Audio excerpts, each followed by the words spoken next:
Көнетоз кәстөм. Мұрат Кенжебаевтың әңгімесі.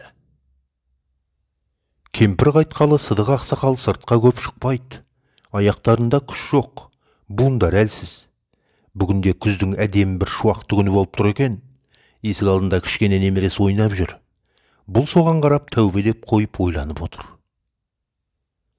Бір кезде немересі жүгіріп келіп, «Әтә, жүрші дүкенге, жүрші» деп бұлдырлап қолынан тартқылады.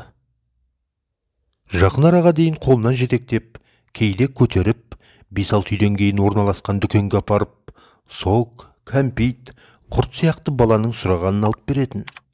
Рас, ол кезде де таяқпен жүретін.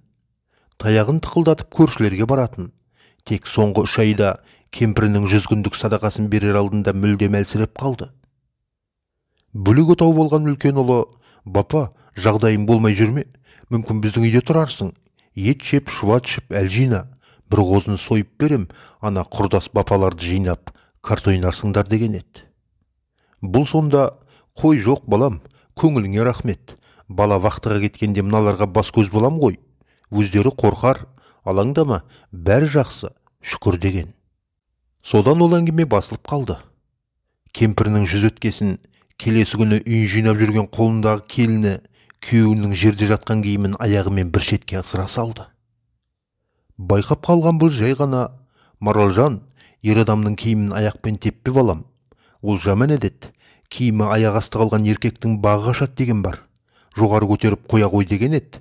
Келіні тарс етіп жарылды. «Ой, папа, бар жана жаққа. Енді үй жинауды да үйретпексіз бе маған? Білеміз, ақмақ емеспіз. Барыңыз ана бөлмеге. Мен үй жинап болғанша шықпай отырыңыз» деп баж ете қалды. Келін болып түскелі бұл келіннен мұндай әдет шықпап еді. Ендігісі мынау.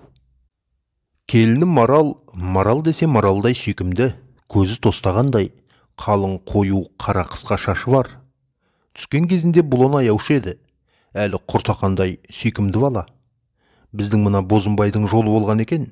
Әлі күнге аузынан жөндем сөз шықпайтын бос белбеу шырақ мына сүйкімді қызды қалай қолға түсірді екен, ә? Қадірін білсе жақсы ғой мына баланың деп шын жаны ашыған. Бұрын бұлаған сөйлеп, жұмсап көрмепті. Бәрін кемпірі жайғап отыратын. Енді міне, бүгінгісі мынау. Сыдық шал бірден белі бүгілгендей болып бүкшиіп бөлмесіне барып отыра кетті. Шаңсорғыштың даусы басылғасын әрі берден соң шығып еді. Келіні жоқ екен. Таяғына сүйеніп тысқа шығып келді. Қалт-құлт етіп еңкейіп сырттағы су ағатын шләңгіні немерем шықса сүрініп кетер деп жинамақшы болған сол еді. Белі кілт етті. Енді тіктелуі мұң болды. Сол арада қолында оралған киімі бар келіні шықты. Сыдық шалдың көзіне кемпірінің түзге шыққанда жамылып шығатын ұзын бешпенті оттай басылды. Өзі өлейін деп тұрса да, «Маралай балам, ана енеңнің бешпетін қайда апарасың? Сарайға апарып тастамашы, тышқан тесіп тастар» деп ыңырана сөйледі. «Папа, сіз не бүгін маған қадалып қалдыңыз? Өзім білем қайда апарсам да, вообще-то өртегелі барам. Не қыламыз көне киімнің исін састып» дегені. «Ой-бой, жаным-ай, көзіме көріндің-ау» деп барып шал қапталдай құлады. Көзін ашқанда ақ халатты қыз отыр екен қасында. Жедел жәрдем алып кеткен екен. Қасында үлкен келін де бар екен. Бұның көзін ашқанын көріп, орнынан тұрып сәлем етіп ізет жасады да, «Ту, ата, не болған сізге? Сол шләңгіні балдарда жинайды ғой? Енді міне оқыс қимылда боңбай құладыңыз» деген. Сыдық шалдың көзінен жас бұрқ етті. Айтпады, айта алмады ештеңені. Тамағына тас тірелгендей өксігін үнсіз ішке жұтты. Мұның бетін салфеткамен сүртіп, аузына кішкентай қасықпен су тамызып, қайта-қайта маңдайын сүртіп отырған үлкен келініне қарап, «Өркенің өссін қарағым, екі дүниеде абыройлы бол балам» деп мейірлене қарады. 10 күннен соң ауруханадан шығарып әкеліп, үйіне төсегін отырғызып, орнықтырғасын үлкен келіні кіші келінге қарап, «Әй, сен қатын, атама қарайсың ба, дұрыс қара.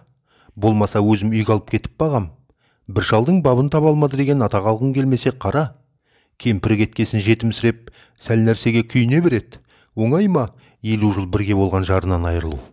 Ана былжыраққа да айтам, баға алмайсыңдар ма маған айтың, өзім бағам» деп қатты зілмен айтты. Одан берде 10 шақты күн өтті. Бірақ сол аяқтарында әл жоқ. «Әтә, жүрші бол, дүкенге балайық жүрші деп жұлқылап тұрған немересі ойын бөліп жіберді. Үйден шыққан кіші келін: «Ей, Никон, неғып тұрсың ол шалдың қасында? Кет былай, үстіңе құлап кетер. Бармайды атаң дүкенге. Аяғы ақсақ, жүре алмайды. Кет былай, өзіңмен өзің ойна» деп бұның жүрегін тағы да дік еткізді. Кемпір өлді, шал болса ауру. Бәле болды ғой, осыған қараймыз деп ешқайда да шыға алмаймыз деп өзімен өзі бұрқырап жүр. Тауықтарға жем беріп келе жатып, әйелінің даусын естіп қалған Сыдықтың қолындағы кіші баласы Мәулен: «Әй, сен де бір тойға барып сыра ішіп, босқа ыржақтаған қызық ба сол? Қатын басыңмен, еркек мен ішпейтін сыраны сен ішесің» деп еді. Мынау да шап ете қалды. «Фуй, сен сөйлемеші оса. Енді сен қалып едің, еркекпін дейді ғой.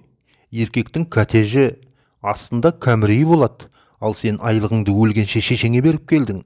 Оларға кәмірей керек емес, әркімнің тойына құртып жүре береді» деп үдетіп бара жатыр еді. Сыдық шал: «Әй Марал, сен немене үдетіп барасың? Байыңның жағасына жармас па? Өнерің ішіңде жатқан көргенсіз екенсің ғой» деп тұрды да сылқ етіп қайта отырып қалып қапталына қисая бастады. «Бапа» деп екі аттап қасына келген баласы әрең сүйеп үлгерді. Көзін әзер ашқан Сыдық шал «Ағаңды шақыр» деп айтуға ғана әлі келді де жан тәсілім етті.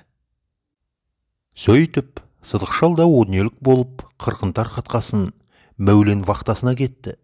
Үйден асқан подружкаларымен біраз сыралатқан Марал таңертең үйжинардың алдында бір құты сыраны жұтып алған болатын. Өзінен өзі көңілденіп, аза тұтып отырған үйде музыка қосуға болмайтынына қарамастан, «Фуй, мұндай ырымның» деп барып, музыканы қосып өзінше үй жинауға кірісті. Атасының бұрынғы бөлмесінің алдында көне тоздау костюмі жатыр екен. «Сен шалақ алдымнан шыға бердің-ау» деп, аяғымен ысырып тастайын деп, үстінен аяғымен қалай басып қалғанын өзі де білмей қалды. Көзінің оты жарқ етті, аяғын бірдеңе тіліп түсті. Бақырып, қан шашырап жатқан аяғын ұстай алған ол жылап жіберді. Қан саулап жатыр. Сол кезде арт жағынан: «Ер адамның киімін аяқ асты етуге болмайды» деген салмақты дауыстан жүрегі тоқтап қала жаздады. Қорқасоқтай артына қарап еді, 9 жасар ол екен, сол тұрсында атасының копиясы. Марал атасының костюмін өзіне тартып ұстап көріп, қапталдағы қалтасынан кілең жылтырақ шөлмектің сынығын, кәмпиттің қағазын, атасының терсінген бет орамалын тапты. Және үлкендеу сыра шөлмегінің ауызғы жақ сынығын көрді. Сол екен аяғын оңдырмай тілген. Ұлы, кеше еркоштар құрт, кәмпит, ақша деп осы костюмнің қалтасына бірдеңелер салып жүрген. Солардың ісі ғой, сағынған шығар ата жесін. Мен де сағындым деп келіп, анасының аяғын қарай бастады. Ал Марал болса, атасының иісі сіңген костюмді кеудесіне басып, жылап отыра берді. Мінеки ағайын, қазақ ырымының қайсысының да мәні өте зор. Ер кісінің киімі аяқ асты қалса, үйдің бағы қашады, қиындықтардан құтылу оңай болмайды, естеріңнен шығармаңдар. Ал Марал келін содан соң сырасын қойды ма жоқ па белгісіз, тек көпке дейін аяғын байлап жүргенін көршілері көреді екен. Мұрат Кенжебаев, оқыған Сұңғат Ғазиз.